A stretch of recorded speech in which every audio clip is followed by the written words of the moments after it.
And I call the member for Higgins. Thank you, Mr Speaker. I rise in support of the member for Boothby's motion. Never has it been more important to support the arts. Everyday Australians are creating, looking, watching and experiencing, as well as participating in art every day and in so many ways, and now through COVID in ways that we would never have imagined before the dawn of the internet. Successive federal governments have invested in the arts over many years, driven by the need for a collective identity and the formation of our reputation in a post-war Australia. We began to identify what our expression of us would look like. Trusts were formed, and the public broadcasting station, the ABC, our ABC, added to the new sound of Australia, showcasing for the first time local Australian talent. I'm proud that the former member for Higgins, Harold Holt, announced plans for a National Gallery of Australia and formed the Australian Council of the Arts. Supporting the arts and culture has many purposes. It drives social improvement and contributes to the economy. It makes a hugely important contribution to our sense of self, but just as importantly, to our sense of self as a nation. In particular, through our Indigenous art, which are precious and globally unique. For all the art and culture sector contributes to our community, it is fragile. It is beholden to a strong economy, and often it's the first thing to drop out of the family budget when times are tough.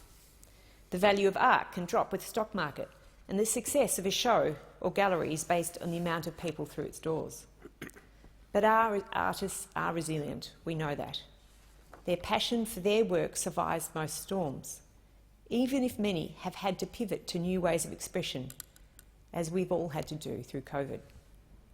The Australian creative economy contributes about $112 billion a year, almost 6% of our GDP. The arts, entertainment and screen sectors employ more than 600,000 Australians. But as for any great endeavour, the sector is not just about the artists and actors with their names up in lights.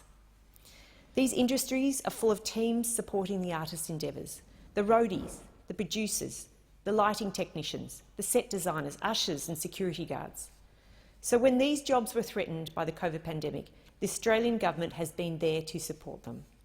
First with JobKeeper and JobSeeker, and then with a whole suite of industry-specific measures. These measures were implemented to protect our arts and our creative and cultural sector. We rely on this sector for its beauty, for its joy, for its connection, to be challenged, to be provoked, for our sense of self. We've needed the arts through COVID, and we will need them more than ever when the world starts to open up again.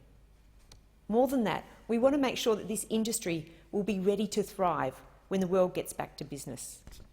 The Morrison government is working closely with the Australian Council, the Australian Government's Arts Funding and Advisory Body, to understand the best kind of support needed by the sector through a ministerial task force who will work to implement the JobMaker plan for the creative economy. The Creative Economy Task Force, announced over the weekend, will bring together members from many aspects of Australia's arts and cultural sectors. Their extensive experience will play a critical role in ensuring Australia's vibrant and energetic arts scene is returned following the impacts of coronavirus. Through JobKeeper and boosting the cash flow support, we're supporting individuals and businesses totalling around $100 million a month in the arts sector alone.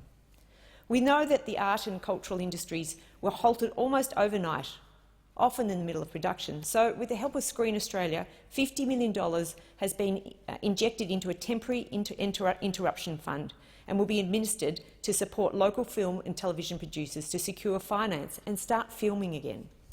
For those who need help getting back on their feet, now we've started to open up, $90 million in concessional loans will be available to fund new productions and events that will help get the creative economy moving again in the form of show starter loans. Seed funding will be available to art productions for new productions, events or festivals to support the reopening of Australia's creative and cultural sector. Mr Deputy Speaker, this targeted financial intervention will stimulate and support businesses in the cultural and creative sector to restart today, ensure that they are there for everyone to enjoy tomorrow. We know this sector has been fragile, and we've made sure that we're there for them, to make sure that they're there for every Australian. Thank you, Mr Speaker.